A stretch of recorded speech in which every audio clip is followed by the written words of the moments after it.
Has Tucker Carlson crossed a line into dangerous territory? The well-known TV host has made an explosive announcement that has shocked the entire country. Carlson is about to make a statement that could have far-reaching implications, so hold on to your hats. Is the media environment changing before our eyes? Tucker Carlson transformed a presentation about Europe's valid energy concerns into a startling proclamation on global warming. The Fox News anchor summed up what numerous countries were doing to prepare for heating shortages in the colder winter. The Europeans have discovered that the real threat to human civilization is not global warming. It never was global warming. Winter, or global cooling, is a real danger to humanity. In contrast to deaths caused by excessive heat, far more people freeze to death every year than die of heat. Carlson stated, this will become an extremely pressing issue for all Europeans when winter weather sets in a few months from now. Instead of a warming planet, the Earth is actually cooling. The cause of your grandmother's death is that. With increasingly catastrophic winter occurrences like blizzards and uncommon cold snaps in warmer locales, scientists have warned for years that human-caused climate change is fueling extreme heat and drought. Furthermore, during the past 36 years, there has been a 74% increase in mortality attributed to heat. Carlson's perspective emerged when he argued that the international effort to address climate change is motivated by more than just a desire to do good for the planet. Instead, he argued, it is part of a concerted Chinese attempt to weaken the West and the United States. Carlson highlighted the possible effects of climate change policies on economies, national security, and geopolitical dynamics around the world in his analysis. Carlson argues that China's participation in discussions of climate change is motivated by geopolitical goals. In his opinion, China uses the effort by Western countries to cut greenhouse gas emissions and switch to renewable energy sources as a chance to further solidify its position on the international stage.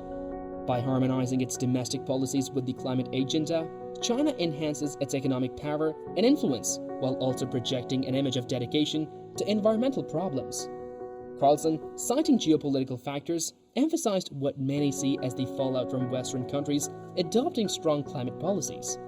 He claimed that China would gain an economic edge because of these actions, since they would place a burden on industries and slow economic growth.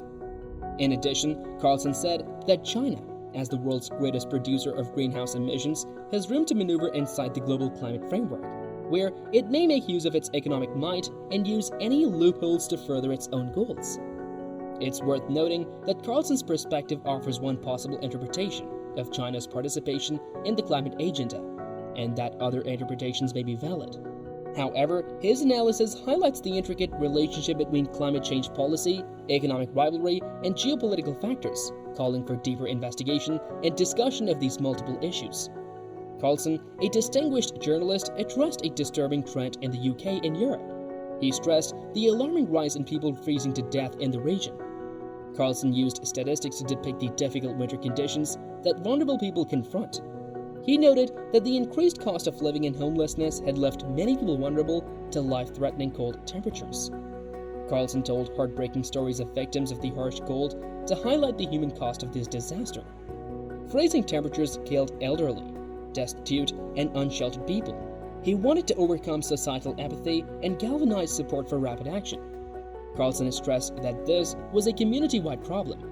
He urged governments, organizations, and individuals to collaborate to address the crisis' core causes. He suggested affordable homes, heating systems, and homeless support to reduce the damage of freezing weather. Carlson sought to spark policy change by highlighting the rising frequency of freezing-related deaths. He asked lawmakers and policymakers to prioritize the well-being of their voters, ensuring no one suffered the grave repercussions of excessive cold. Carlson's passionate call rippled across media channels, sparking a sense of urgency in British and European communities. The action was needed to avert more freezing deaths in the coming winter. Carlson had long worried about rising energy prices. He anticipated the impact on the consumer economy as a seasoned market watcher. Academic and business circles respected his warnings based on thorough study and years of expertise. He knew energy costs affected the economy. They affect prices, manufacturing, transportation, and consumer discretionary income. Carlson predicted a cascading economic impact from rising energy prices. Carlson was particularly concerned about the consumer economy stalling. Utility bills, gasoline prices, and heating costs rose as energy costs rose. Consumers would have less discretionary income to spend on non-essentials. Manufacturing, transportation, and logistics companies would pay more for energy. They may cut employees, output, and prices to cover these costs. This would reverberate down the supply chain and raise prices for consumers. Industry and policymakers heeded Carlson's warnings. They acknowledged the importance of finding sustainable ways to alleviate rising energy costs in the consumer sector. His discoveries sparked conversations about diversifying energy sources, investing in renewable energy, and improving energy efficiency. Despite Carlson's urgent warnings, addressing the matter was difficult. To negotiate rising energy costs and preserve consumer economic stability, the government, corporations, and individuals had to work together.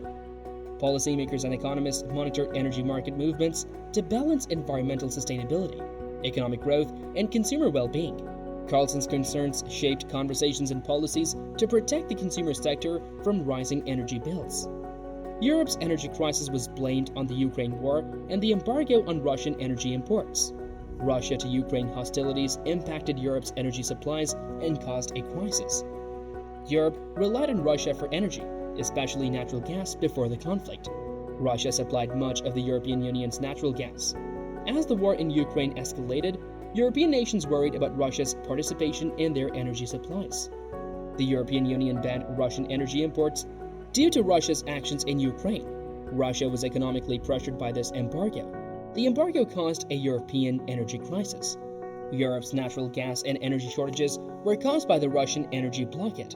Prices skyrocketed due to the energy supply chain disruption, and several countries had trouble meeting energy needs. Manufacturing and transportation were notably hit, slowing economic activity and raising concerns about job losses. European governments hurried to find alternative energy sources to counteract the embargo. They invested in wind and solar power to diversify their energy mix. Europe's energy needs were unfulfilled because shifting to renewable energy sources requires time and money. European energy cooperation was also promoted. Interconnections between national energy systems increased energy sharing and distribution. To minimize their reliance on Russian energy, some European countries attempted to improve their LNG infrastructure and imports. European countries rethought their energy strategy after the energy crisis. It showed the risks of energy dependence on a politically unstable region. European governments and energy firms began developing domestic energy resources and explored collaborations with other energy-rich nations to increase energy security. Europe's energy crisis was caused by the war in Ukraine and the embargo on Russian energy imports. But it also sparked a conversation on the region's energy transition and the need for long-term sustainable solutions. To safeguard Europe's energy future, diversifying energy sources, boosting energy efficiency, and accelerating renewable energy adoption were highlighted by the crisis. Diesel fuel shortages are expected to have serious repercussions. Economic collapse and transportation delays are possible. Diesel fuel shortages will hurt the heavily reliant industries and the economy. Transportation, agriculture, and manufacturing depend on diesel fuel. It powers many long-distance trucks, trains, and ships. It also powers industrial and construction machinery. This industry will struggle without diesel fuel. Energy shortages, especially diesel fuel shortages, have major economic effects. Due to fuel shortages, transportation costs will rise, raising goods and service prices and stressing household budgets. This reduces consumer spending, business earnings, and economic growth. Diesel fuel shortages have far-reaching repercussions. Diesel-dependent public transportation may have to cut back or shut down. This can hinder numerous commuters, disrupting work, school, and other important activities. The Biden administration was criticized for lacking a diesel fuel scarcity plan. Many stakeholders and experts expressed anger at the administration's lack of a comprehensive diesel fuel policy as concerns rose, particularly for transportation and logistics companies. Diesel fuel powers several industries, vehicles, and machines. The scarcity affected transportation, agriculture, construction, and manufacturing. Businesses struggled to meet clients' needs due to diesel fuel scarcity and rising expenses. Critics said the Biden administration mishandled the diesel fuel shortfall, worsening it. Given the nation's reliance on diesel for critical economic operations, they suggested a clear and proactive approach to mitigate fuel supply chain disruptions. The energy crisis activities' intentions and effectiveness in dealing with Vladimir Putin and ending the Ukraine conflict were questioned. These actions were questioned by many political experts as to their ability to apply major pressure on Putin or resolve the Ukraine situation. Some believed that energy-related penalties would weaken Putin and push him to reconsider his harsh posture against Ukraine. But others were unconvinced. They wondered if such steps would affect Putin's decision-making or only heighten tensions. Critics noted the energy crisis' geopolitical complexities. They noted that Russia's key role as Europe's energy supplier made it difficult to take rapid and strong action without risking huge economic ramifications for both parties. The likelihood of unforeseen negative effects on the global energy market and regional stability casts doubt on the crisis activity's efficacy. If Carlson's perspective on the shifting climate has satisfied you, comment below and subscribe to our channel for more.